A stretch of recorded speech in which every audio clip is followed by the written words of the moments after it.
All right, we're gonna check out some banned books. Shout out to Karuto in the Discord for submitting this video. If you want me to check out your videos, go to the Discord, drop the link, and we will check it out.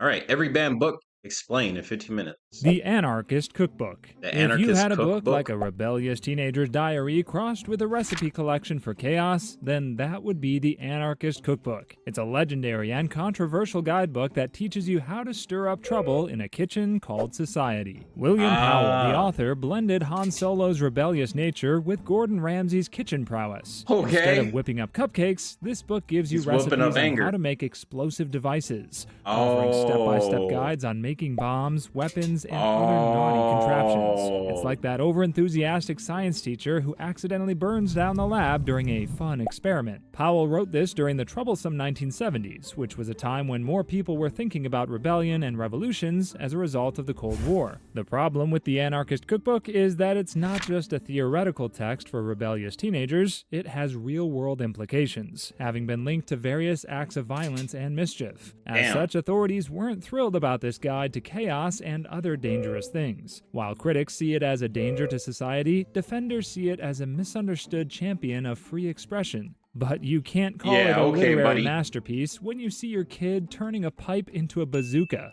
The Satanic Verses. If you see this book in an everything must go backyard sale and buy it, thinking it would help you. I ain't gonna lie.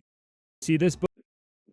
I'm not gonna lie, the colors look kind of fire. Book in an everything must go backyard sale, but it definitely has an evil vibe. It would help you summon the devil for some infernal deal. You'll be disappointed. It's not a guide for calling up demons, but it's just as controversial within religious circles. The Satanic Verses starts with two dudes surviving an airplane explosion and suddenly start sprouting wings and experiencing hallucinations. They became fantasy creatures, with one turning into an angel while the other one a devil, as if they were transported into a fantasy RPG game. So this is a fiction book. The angel character relived the life of the Prophet Muhammad, and this is where the controversy starts. The book's reimagining of the Prophet shows how Satan sprinkled a few verses in the Quran here and there, basically turning some of the parts of Islam's holiest book into the work of the devil. It was seen as blasphemous because it fictionalized Muhammad and introduced new controversial interpretations of Islamic history, turning it into the Voldemort of books. You can't even say its name without raising eyebrows. Because of the controversy surrounding it, libraries have hidden it away as if it were a map that leads to a hidden treasure. In 1989, Ayatollah Khomeini of Iran dropped a fatwa, an official Islam ruling, but essentially a death warrant, making the author of this book an outlaw, sending him into hiding from assassins. But it wasn't only because the content was problematic. The ripple effect was the scary part, because it sparked protests, debates, and violent reactions from the Islamic community. Religious leaders thought that he was mocking their sacred figures. Imagine someone at your house party throwing around your grandma's ashes. That's how these religious leaders felt about the Satanic Verses. Despite its controversy, the book is still widely talked about in non-religious circles, proving that you can still be the life of the party, even if you're a party pooper. 120 Days of Sodom. 120 Days of Sodom by Marquis de Sade is so scandalous that it makes 50 Shades of Grey look like a Disney bedtime story. The book isn't just at the top of the list of R-rated stuff, but it's off the charts, somewhere close to XXX in terms of its obscenity. The book tells the story of a group of rich guys holed up in a castle, not for a polite tea party, but to indulge in every depraved fantasy known to humanity, rounding up 9 boys and girls and subjecting them to 120 days of unspeakable acts. You're looking at things so obscene that even Johnny Sins wouldn't dare to read this book. Marquis de Sade, the author, didn't hold back. Every horrible sexual act, from sadism to masochism, were served in this book, like a buffet of taboos with a side of outrage. You can think of it as a circus, where morality takes a step back and goes on vacation to give way to insanity, which became the new normal in this story. The book crossed the line and pole vaulted over it, becoming a forbidden novel that could give a nun a heart attack and send her straight to the emergency room. Lady Chatterley's Lover. Are these on Amazon? It's the early 1900s in Old England, and every woman is buttoned up from her ankles to her neck. Seeing a bit of skin is the equivalent of seeing a Playboy magazine back then, but here comes D.H. Lawrence with Lady Chatterley's Lover. This forbidden book comes with its fair share of steamy storylines, with a dash of immorality. The story follows Lady Chatterley, stuck in a marriage that would make watching paint dry sound very exciting, because she's married to a paralyzed man unable to satisfy her womanly needs and desires. This lady isn't the type to sit around and knit all day. She craves adventure, passion, and a lot of that good old physical attention. But with her husband unable to do anything, she dives headfirst into an affair with the gamekeeper, Melors. Now this guy is your rugged fellow who tends to the woods and looks like he's on the front cover of a men's health magazine. Nothing says frailties of a woman better than a dude with rock-hard abs. But while you think that this steamy love affair in the woods upset people about this book, you're only looking at half of this story. Lawrence wrote the book to poke fun at England's rigid class structure and societal norms at a time when there were hardly any differences between a high-class Englishwoman and a nun. It insulted the foundations of England's high society, openly talking about sex and scandalous relationships while showing the differences between people from different classes. The 48 Laws of Power. When you combine books written by your manipulative ex and a master of social strategy, you get The 48 Laws of Power by Robert Greene, which may look like a self-help book for climbing the corporate ladder of success, but is dark enough that it's been banned in a lot of different prison systems worldwide. The scoop is that the book introduces different ways for you to use strategies and tactics for success, but these tips aren't your simple wake up early, go to the gym, journal your goals advice you get from the usual TED Talks. Instead, they tell you how to manipulate people, places, and situations to get what you want. For example, one of the laws tells you to conceal your intentions. That's the perfect guide for being the sneakiest person at work. Another law tells you to let someone else do the work for you. It basically tells you to manipulate someone to make life easier.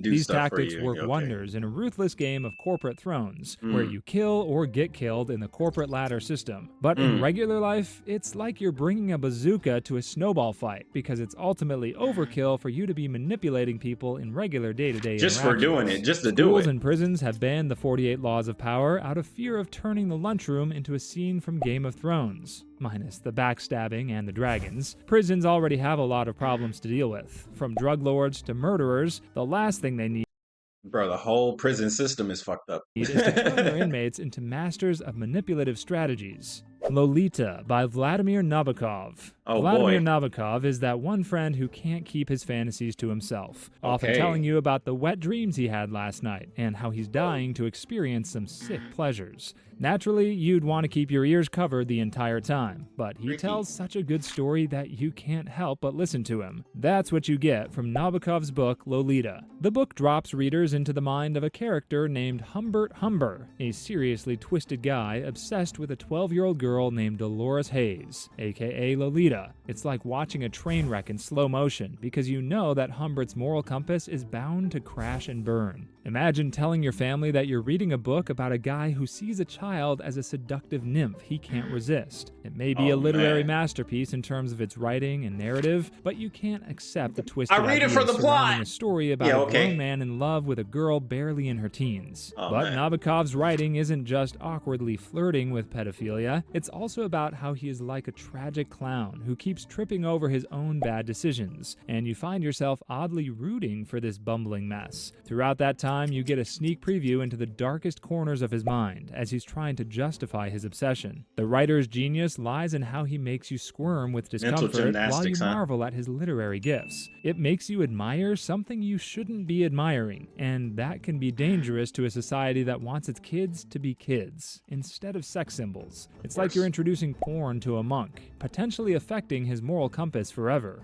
Brave New World. Let's say you live in a world where everyone is happy, a little too happy. That's what you get in a book where everyone is forced to stay in line with little to no hope of getting out of that bubble. Aldous Huxley's book, Brave New World, describes a society where people in this new world were forced to get hooked on a literal happy pill called soma, which made them happy, suppressing deep emotions. It's also a world where society has an entire assembly line churning babies out like designer shoes. You get assigned to a caste, like it's a Hogwarts sorting hat ceremony. The government even controls your love life. It's like they control your Tinder account, swiping left until they see a person who would match you, forcing you to marry them. Put yourself in a world where society runs on consumerism, instant gratification, and tech control. Sound familiar? Bro, it sounds like the world we live in, except without the government basically helping you get a girlfriend. Aren't some governments doing that? It's like our lives, Right? but with extra drama. We've Yeah. got smartphones and social media keeping us perpetually distracted, just like the novel's characters. Algorithms tell us what to think and feel, What kind to of like the watch. government's Yeah. puppet show in the book. It's like living in a dystopian sitcom where the punchline is our own life. Governments worldwide looked at this book and said, this Huxley guy might be onto something. He might know the Let's not truth. give anyone any ideas. It's like they're worried we might trade freedom for the convenience that people get in Brave New World. Naturally, it found its place in the forbidden library of taboo books. But from how things are going, Brave New World seems more of a cautionary tale that's already predicted the future for us. Who knows what Elon's Neuralink will do to our brains one day? Animal Farm. George Orwell's Animal Farm puts you in an Old MacDonald had a farm nursery rhyme that gets darker. The animals on this farm had enough of humans bossing them around, eventually kicking them out, and started running things themselves. No humans, no problems, right? That sounds like a great place for Porky and his pals to live in, but Orwell's book swiped at society through his fluffy tale of barnyard politics. The story revolves around how the pigs at the farm eventually took power, becoming the new head hogs. So from telling the chickens and everyone else that all animals are equal, these oinkers thought that they were better than everyone else, taking the place of the humans as the new oppressors. They turned the farm into a pig pen of oppression and inequality. In other words, Orwell was telling a story about how revolutions that try to give power back to the people will only lead to new dictators rising. The book is a satire that pokes fun at power-hungry leaders who promise equality but decide that they deserve more than everyone else. It's the crazy thing is they don't always start this way. It's like the revolutionary, they have a common goal, but as soon as the goal has been accomplished, now there's a power vacuum. And somebody's going to want the power, and then somebody's going to say, no, you can't have it because you're not going to do good with it, and I think I'll do a better job. Yeah, and then the cycle repeats, man. It's sad, man. Humans. Leaders who promise and equality apparently animals. but decide that they deserve more than everyone else. Governments who saw what Orwell was trying to do felt that Animal Farm was not just airing their dirty laundry, but also throwing it out for everyone, fearing it might inspire people to start looking at their leaders as less noble steeds and more like pigs. If you think that you have barnyard animals or pets seemingly plotting your downfall, you might want to share your thoughts with us by joining our Discord. The Grapes of Wrath. You'd think a book about grapes is as wholesome as biting into a batch of sweet fruit. However, The Grapes of Wrath by John Steinbeck makes you think that you're eating sour grapes that could turn your face upside down instantly. First, the book gives the Joad family's woes the spotlight in the most unflattering way possible. Set during the Great Depression, it's like Steinbeck decided to cast farmers as the villains of the agricultural world, complete with sinister mustaches and brooding glares. Instead of being your friendly neighborhood food producers, he turned them from farm heroes into sourpusses, making it seem like they harvested frowns instead of potatoes. The language and themes in the book were also as juicy. Bro, the writing for this part of the script has been unnecessarily entertaining. Overripe grapes, there were plenty of scenes of violence, harsh realities, and profanity that were too sensitive for the mind of the regular 1940s American. Conservative readers would have wanted to go to church to confess that they read The Grapes of Wrath. As such, authorities feared that the book might corrupt the minds of the innocent and the youth, turning their brains into a chaotic fruit salad of rebellious thoughts. Then there was the belief that the book seemed un-American. It criticized capitalism, looking like it was a bit too red for comfort during a time when Americans feared the spread of communism. Slaughterhouse-Five. The first thing you usually hear from people who've heard about Kurt Vonnegut's Slaughterhouse-Five is that it's that book about time traveling and aliens. But there's a deeper reason why this novel found itself in the dimension of banned books. It's basically about a soldier who got so lost in time that he traveled from one era to another, playing hopscotch through history, but with explosions. At one point, he's a POW in Dresden, Germany during its infamous bombing, and the book paints it under the worst lighting possible. Written during the Cold War, when the government tried to convince everyone that fighting communists was as American as apple pie, this book was like the literary equivalent of someone wearing a "Make Love, Not War" t-shirt to a military parade. The feds probably thought it was a sneaky hippie manifesto, secretly encouraging people to swap their rifles for daisies. Some readers found the book unbearable because Vonnegut boldly mixed existential dread with dark humor. People were not ready for that brand of comedy, especially when things became a bit too real for readers. So the book's banishment is mostly due to its audacious blend of satire, science fiction, and uncomfortable truths. In the grand theater of literature, it's the play that makes people question what they saw and rethink their beliefs. So, would the book be fine nowadays? Speaking of, would a lot of these books be, reconsidered nowadays? A couple of these probably wouldn't, but this one I could see maybe it gets, overturned because this was during Cold War and all this other stuff. But hey, you guys let me know. And during the 70s, honestly, this book specifically, it just sounds like it just sounds weird, but it doesn't sound like anything that should be bannable, at least nowadays. Like back in the day, whenever you're trying to have a more pro-war, we're gonna go get that oil. I mean, democracy. You know what I'm saying? It would make sense for it to get banned, but for now, right now, just wasn't what the government wanted people to feel. Invisible Man. Written by Ralph Ellison during the 1950s, the book was so loud that it was like bringing a karaoke machine to a mime party. It loved diving deep into racial identity and societal invisibility while airing dirty secrets and subjects that were once considered taboo. The book's exploration of race and identity stirred the pot during an era when black people were still second-class citizens. No one wanted to read a book when did it change? With a surprise lecture about politics if they expected a party, and that was what Invisible Man was all about. It's like you realized your favorite TV show is actually a documentary on a boring topic, like industrial waste. Then there's the language and themes that were a bit too much for the 1950s mind. The book tackles violence, exploitation, and discrimination, which used to be as awkward as talking about your non-existent girlfriend in the middle of a family dinner. It was a little too raw and honest, making everyone question everything they knew about society. The vulgar nature of the novel forced schools to expel it from their library quickly, turning Invisible Man into an invisible book. Oh, that's interesting. I think Invisible Man, I feel like that's the one book I would actually be interested in reading from these lists of books. You let me know which one of these you'd personally read, or if you actually have read some of these. That's interesting. But yeah, could you find these on? I feel like you could find these on Amazon, right? I don't know. But yeah, this was an interesting video. Again, shout out to Karuto.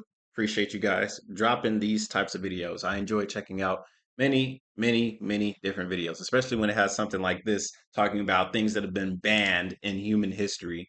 And especially when it comes to knowledge, it's like, oh, you're gonna hide this or you're gonna get rid of this. Why? This is the reason why? Hmm. Understandable, I guess. So yeah, I'll see you guys on the next one. Great video, The Analyst. And I'll see you guys on the next one. Bye-bye.